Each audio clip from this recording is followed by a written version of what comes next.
आज हमने सुबह सुबह आपको तकलीफ इसलिए दी है, एक बर्निंग इशू जो दोनों खितों में जम्मू और कश्मीर में हम इस वक्त फेस कर रहे हैं, वो है शॉर्टेज कंस्ट्रक्शन मटेरियल की,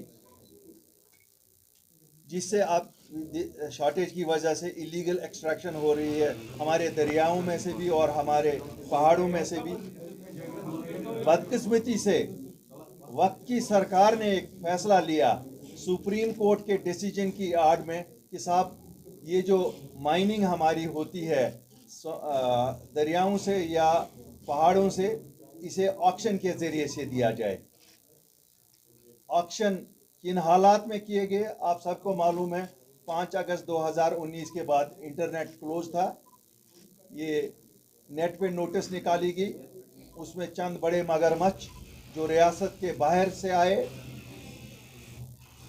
जिसमें हमारे जो पुश्तैनी बाशिंदे यहाँ रियासत के थे उनको मौका नहीं दिया गया पार्टिसिपेट करने का।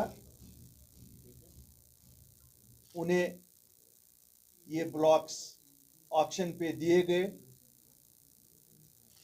सुप्रीम कोर्ट ने ये भी कहा था कि उनको एनवायरमेंटल क्लियरेंस मिलनी चाहिए थी, और मेरी इत्तला है कि अभी तक किसी को भी नहीं मिली है, लेकिन वो फिर भी एक्सट्रैक्शन कर रहे हैं। कैसे कर रहे हैं, क्या कर रहे हैं, ये बड़ा सवाल है। और आप देख रहे हैं जो रेत की गाड़ी 6,000 रुपये में मिलती थी, आज 18,000 रुपये में मिल रही है।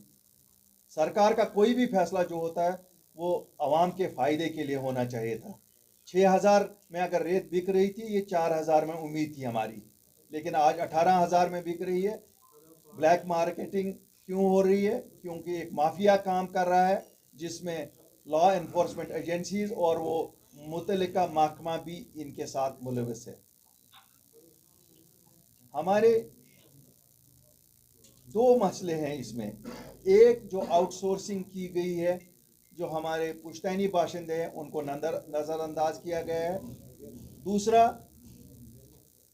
जो लोग इससे मुंसलिक हैं, चाहे वो मजदूर हैं जो रेत निकालते थे, चाहे वो किश्ती वाहन थे, बड़े बड़े किश्तियाँ थी, या चाहे वो आपके टिपर वाले थे, चाहे ट्रैक्टर वाले थे, चाहे ऑटो वाले थे जो इसके साथ थे, तकरीबन 2-2.5-3 लाख लोग जम्मू और कश्मीर दोनों खितों में इनके साथ मुंसलिक थे, वो सब बेरोजगार हो गए।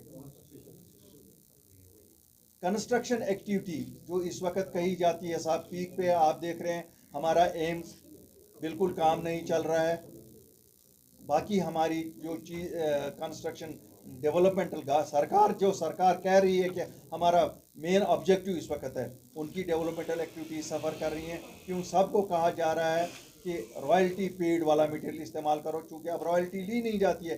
पहले जो निकालते थे वो रॉयल्टी सरकार को भरते थे और सप्लाई करते थे क्रशर वालों को या दूसरे लोगों को, कॉन्ट्रैक्टर्स को। अब आज के दिन में ऐसा कुछ नहीं है, और ये सब एक इलीगल माफिया ही कर रहा है। इन सब के रोज़गार पे भी शब खून मारा गया है, जिसके लिए हमारा बहुत बड़ा कंसर्न है। हमारे एयरपोर्ट या अस्पतालों पे जो काम था वो भी रुक गया है। हमारे रोड्स के काम भी रुके हुए हैं।